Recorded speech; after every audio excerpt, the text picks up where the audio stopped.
Freedom ఎస్ఐపిని మనం pension కోసం, secondary source కోసం యూజ్ చేసుకోవచ్చు అనేది మనం గతంలో కొన్ని వీడియోస్ లో మనం చూసాము. సో అలాంటి ప్రాసెస్ తోటి మనం కొద్దిగా ఇలస్ట్రేషన్ తోటి విషయాన్ని అర్థం చేసుకుందాము.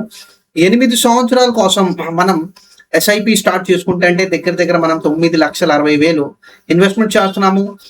8% XIRR కింద మనం చూసుకుంటే దగ్గర 13,31,000 మన మార్కెట్ వాల్యూ క్రియేట్ అవుతుంది ఎస్ఐపి తోటి.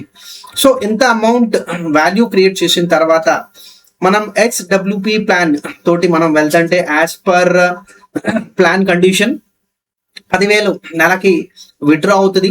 అంటే ఎస్ఐపికి 1x టైమ్స్ మనకి HWP వచ్చింది. సో 1x టైం తీసుకుంటే ఓవరాల్ కార్పస్ కి ఒక సంవత్సరంలో 9.02% విత్డ్రా చేసుకుంటున్నాము.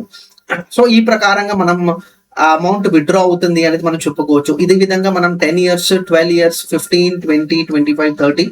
సో 30 దగ్గర మనం వస్తుంటే ఇక్కడ మనకి క్లియర్ గా కొన్ని విషయాలు ఇక్కడ అర్థం అవుతుంది. సో ఓవరాల్ గా మనం 30 సంవత్సరాల్లో 36 లక్షలు ఇన్వెస్ట్మెంట్ చేస్తున్నాము. మనకి వచ్చిన మార్కెట్ వాల్యూ 1,41,00,000. సో దీనికి మనం ప్రతి నెల 1,20,000 మనం అమౌంట్ విత్డ్రా చేసుకుంటే సంవత్సరానికి మన ఓవరాల్ కార్పస్ లో మనం 10% అనేది విత్డ్రా చేస్తున్నాము. సో ఇవన్నీ ప్రాసెస్ లో ఒక విషయం మనం అర్థం చేసుకోవాలి.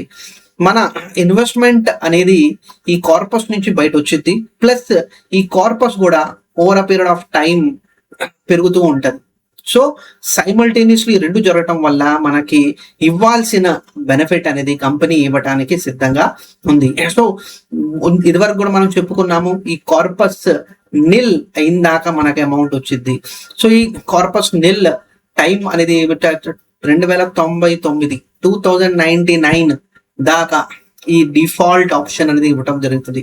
సో ఒకవేళ మనకి ఎటువంటి కార్పస్ అనేది నిల్ అవ్వకుండా ఉంటే మనం 2099 దాకా మనకి అమౌంట్ అనేది విత్డ్రా చేసుకుంటావచ్చు ఆ డిఫాల్ట్ అమౌంట్ కింద. సో ఆ పాయింట్ ఆఫ్ వ్యూ తోటి మనం క్లారిటీ తీసుకోవాలి. ఇక్కడ చాలా కన్జర్వేటివ్ బేసిస్ మీద మనం తీసుకున్నాం. సో ఓవరాల్ గా మనం ఒక 8-10 years తో చూసుకుంటే ఇక్కడ 12% on an average market value పెరిగింది. సో అన్ యావరేజ్ మనం చెప్పుకుంటున్నాము. సో ఇక్కడ 8% తోటి మన క్యాల్కులేషన్ లో మనకి ఈ విషయం అనేది బయటపడింది. సో చాలా ఇంపార్టెంట్ ఫ్రెండ్స్. మనకి ఫ్రీడమ్ ఎస్ఐపికి మనం ఏ విధంగా ప్రొజెక్షన్ ఉంటది అనేది మనకు ఒక చిన్న ఇలస్ట్రేషన్ తోటి మన క్లారిటీ వచ్చింది.